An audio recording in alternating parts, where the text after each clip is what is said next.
ښه خوراکونه میلویږي.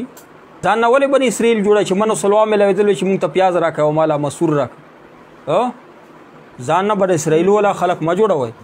د شیخ ابو حسان بیانونه داسې دي لکه بني اسرائیلو چې وی چې مونږ من او سلوا باندې مړه شولو، مونږ ته څه شی راکړه، پیاز راکړه، مونږ ته دال راکړه، ما ته مسور راکړه.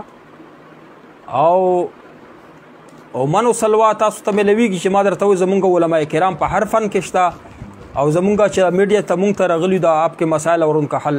یوه فرقې کې داسې مفتی نشته چې هغه ډایرکټ هر سوال جواب کوي، درکوي به خو یوه ورځ مخکې سوالونه درنه په وټساپ اخلي، بیا به وروستو جوابونه درکوي، او کله کله غلط هم درکوي، ډېر مونږ کتل. خو تاسو په دعا سره تاسو په دیوبند کې خو داسې مفتیان شته چې تاسو ته ډایرکټ هر سوال جواب دی او بالکل صحیح درکوي، چا اوسه پرې په اعتراض نه کړی، تنقید بېله خبره خو اعتراض په چا نه دی راغلی. او تاسو ته بیانونو کې شیخ ادریس صاحب، طارق جمیل صاحب بیانونه شته، مناظرینو کې تاسو ته شیخ رحیم الله صاحب بیانونه شته، مفتی ندیم محمودی صاحب الله د عمر کې برکت، دا بیانونه شته، ډېر لوی لوی علما کرامو. نو دا داسې دي لکه من او سلوا.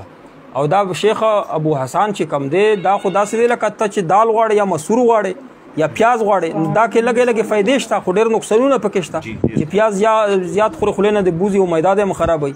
نو دارنګې د ابو حسان چې دا په ګوړه کې زار درکوي، د خپل عقیده درسته نه ده. دا تکفیري فرقې دي. اهل حدیث چې څومره دي، اهل حدیث رونا خپا دي نشي، د دوی چې کم مسلک جوړ شوی دا په دې بنیاد جوړ شوی چې علاوه د اهل حدیثونه ټول مشرک دي، بدعتیان دي، کافر دي. نو چې څوک دا عقیده لري ستا متعلق چې ته کافر یې، ته مشرک یې، ته مقلد، نو ته هغه بیانونو ته ناستې اورې. نو دا خو د بني اسرائیل ولا چې پیاز او مسور غواړې، امید دی چې تا به سر په خلاص شوي بیا به د دوی بیانونه نه اورې. جزاک الله مفتی صاحب.